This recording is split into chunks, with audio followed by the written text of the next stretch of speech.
Hello friends, मैं हूं राहुल और आप सभी का स्वागत है हमारे चैनल वजीर युवा फाउंडेशन पर।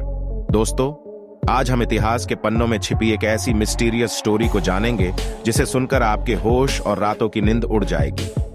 वीडियो शुरू करने से पहले मैं बता दूं कि इस वीडियो में कुछ डिटेल्स ऐसी है जिससे आप डिस्टर्ब हो सकते हैं, तो कमजोर दिल वाले लोग ये वीडियो अभी स्किप कर सकते हैं। तो चलिए मेरे साथ उस भयानक दास्तान के सफर पर जिसका वीडियो टाइटल है द रशियन स्लीप एक्सपेरिमेंट। दुनिया में आए दिन नए आविष्कार किए जाते हैं। ये सभी आविष्कार इंसानों की भलाई के लिए ही किए जाते हैं, लेकिन इनके एक्सपेरिमेंट के लिए अक्सर पहले जानवरों को चुना जाता है। जैसे कोरोना वैक्सीन को जब बनाया गया था तो पहले उसका एक्सपेरिमेंट चूहों और बंदरों पर किया गया था।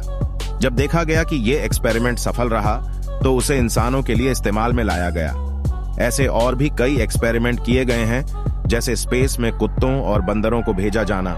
इन एक्सपेरिमेंट में हमेशा जान का खतरा भी बना रहता है, लेकिन जरा सोचिए तब क्या हो जब एक्सपेरिमेंट के लिए इंसानों को ही चुना जाए। आज हम आपको ऐसे ही एक एक्सपेरिमेंट के बारे में बताने जा रहे हैं जिसे करने के बाद एक ताकतवर देश खूब ट्रोल हुआ था। चलिए जानते हैं इस एक्सपेरिमेंट के बारे में। बात है साल 1940 की, जिस समय दुनिया में दूसरा विश्व युद्ध चल रहा था। दुनिया में इसे लेकर काफी टेंशन चल रही थी। कई देश अपने दुश्मनों से लड़ाई के लिए जंग के मैदान में उतरे हुए थे। ऐसा ही एक देश रूस भी था, जिसे आज हम रशिया के नाम से जानते हैं। उसने भी कई दुश्मन देशों के लोगों को लड़ाई में हराकर बंधक बनाकर रखा था। उसी दौरान सेना के साथ मिलकर रूस के कुछ साइंटिस्ट एक खास चीज पर रिसर्च कर रहे थे। वे जानना चाहते थे कि एक इंसान बिना सोए रह सकता है या नहीं।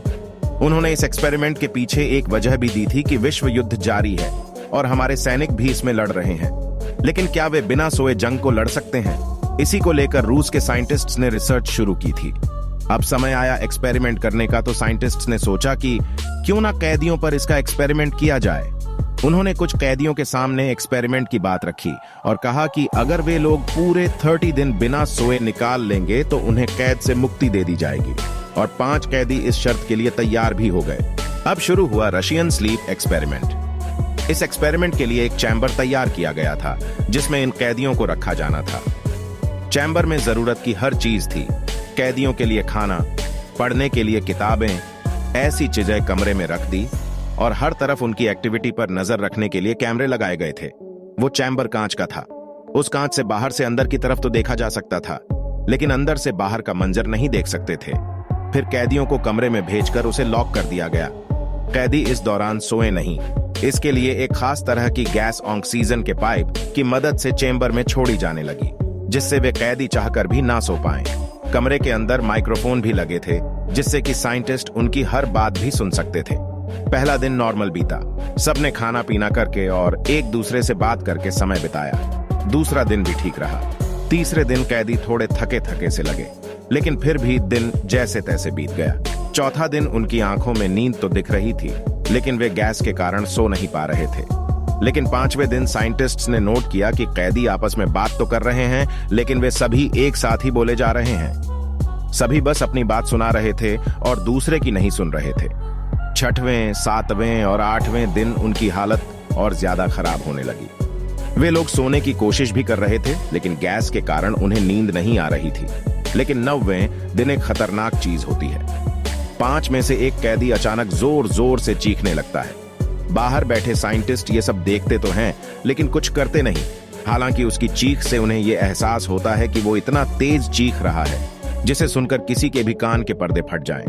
लेकिन हैरानी की बात यह थी कि उसकी इस चीख का दूसरे कैदियों पर जरा भी फर्क नहीं पड़ रहा था। वे खामोश बैठे थे।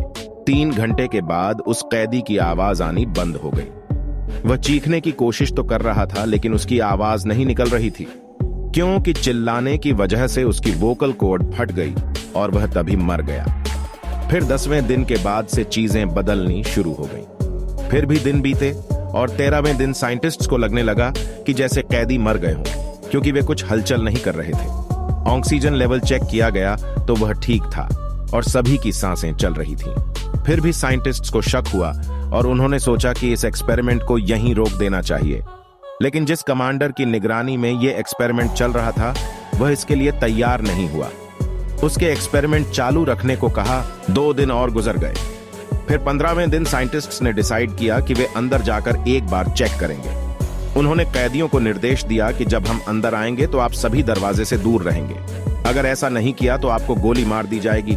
अगर आप दूर रहे तो हम आपको आजाद कर देंगे। फिर जैसे ही दरवाजा खुलता है और उन्हें कहा जाता है कि अब उन्हें आजाद किया जाता है, तो पांचों का जवाब सुनकर साइंटिस्ट्स हैरान रह गए, क्योंकि कैदियों ने बाहर आने से साफ इनकार कर दिया था।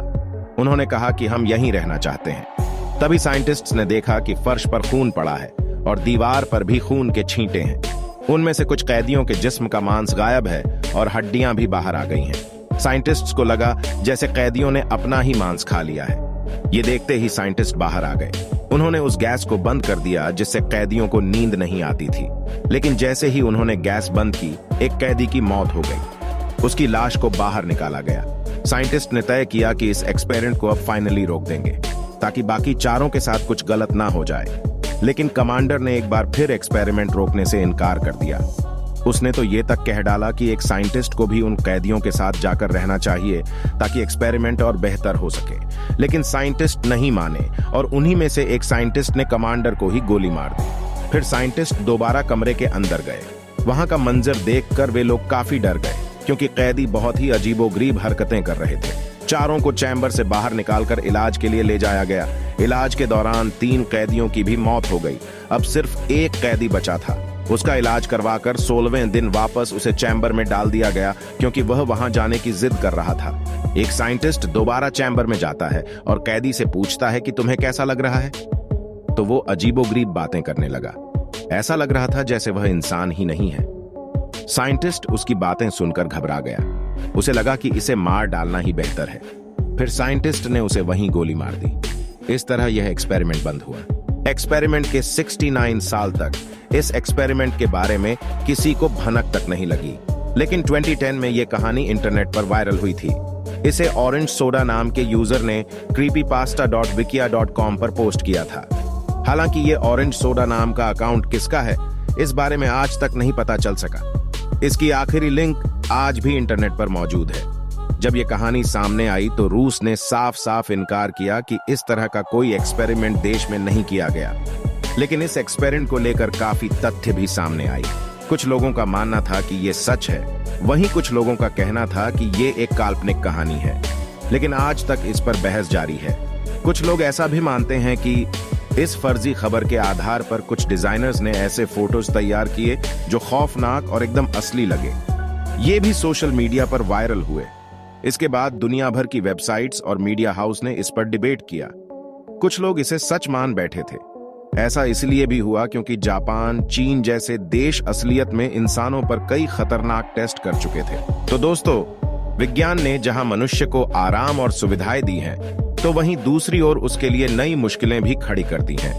विश्व आज अनेक क्षेत्र में बंट गया है। इसके अतिरिक्त स्वयं को अधिक शक्तिशाली बनाने के लिए हथियारों की होड़ सी लग गई है।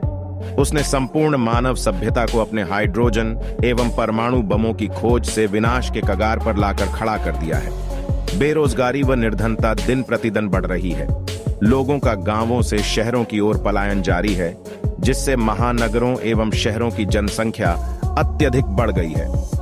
इस प्रकार विज्ञान का दुरुपयोग संपूर्ण मानव सभ्यता के लिए अभिशाप सिद्ध हो रहा है। हम सभी का यह कर्तव्य है कि हम विज्ञान की अद्भुत देन का रचनात्मक कार्यों में ही प्रयोग करें। विज्ञान के दुरुपयोग के विरुद्ध अभियान छेड़ा जाना चाहिए।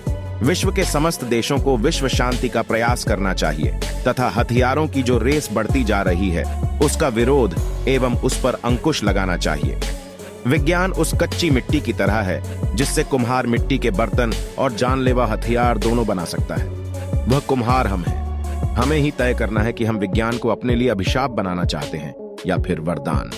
तो दोस्तों, कैसी लगी आपको हमारी आज की वीडियो, यह हमें कमेंट करके जरूर बताएं। आशा है कि आपको ये वीडियो पसंद आया होगा और आपको इस वीडियो से कुछ नया सीखने को मिला होगा।